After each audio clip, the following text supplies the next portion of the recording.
આગળ વાત કરીશું અમરેલીથી। અમરેલીમાં રાજુલા પંથકમાં મોડી રાતથી અનરાધાર મેઘ સવારી ચાલુ રહી છે। શહેર તેમજ ગ્રામ્ય વિસ્તારોમાં ધોધમાર વરસાદ વરસતા જનજીવન અસરગ્રસ્ત બન્યું છે। સતત 2 દિવસથી પડી રહેલા વરસાદે ડુંગર, કુંભારિયા, દેવકા, ખાંભલિયા, છતડિયા, માંડરડી, ધારેશ્વર, ચાપોદર, વાવેરા અને દીપડિયા સહિતના ગામોમાં ભારે જળબંબાકાર સર્જાયો છે। કમોસમી વરસાદને કારણે ખેડૂતોના પાકને વ્યાપક પ્રમાણમાં નુકસાન થયું છે અને ખેડૂતો પાણીમાં તરબોળ થઈ મુશ્કેલીમાં મુકાયા છે। ધોધમાર વરસાદના પગલે દેવકા ગામની ઝોલાપરી નદી તેમજ રાજુલાની ધાણો નદીમાં પૂર જેવી સ્થિતિ સર્જાઈ છે। અત્યાર સુધી રાજુલા પંથકમાં 5 ઇંચથી વધુ વરસાદ નોંધાયો છે। ખેડૂતો રાજ્ય સરકાર સમક્ષ માંગ કરી રહ્યા છે કે તાકીદે સર્વે કરીને પાકને થયેલ નુકસાનની યોગ્ય ભરપાઈ આપવામાં આવે। કમોસમી વરસાદને કારણે સમગ્ર પંથકમાં ચિંતાનું વાતાવરણ છવાયું છે।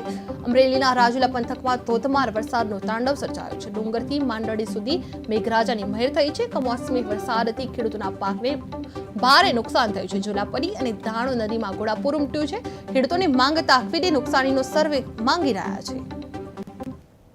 હાલ કમોસમી વરસાદને લીધે ખેડૂતોને ખેતરમાં ઊભા પાક કપાસ, મગફળીને ભયંકર નુકસાન થયેલ છે।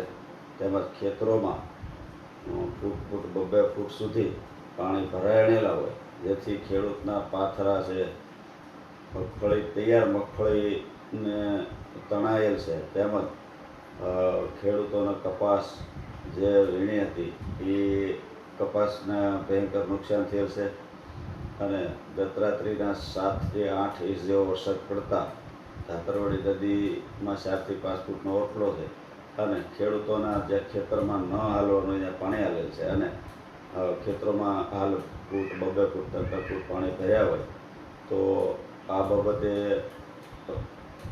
અમારા ધારાસભ્ય શ્રી હીરાભાઈ સોલંકીએ માનનીય કૃષિમંત્રી જીતુભાઈ વાઘાણીને આ બાબતે વાકેફ કરી અને ખેડૂતોના ખેતરે સર્વે કરી અને ખેડૂતોને સહાયની માંગણી કરેલ છે। તો અમારે ખેડૂતોની વિનંતી છે કે હવે તાત્કાલિક સર્વે કરી અને રાહત પેકેજ જાહેર કરી અને ખેડૂતોને મદદ થાય એમ કરવા અમારી ખેડૂતો વતી માનનીય ધારાસભ્યશ્રી તેમજ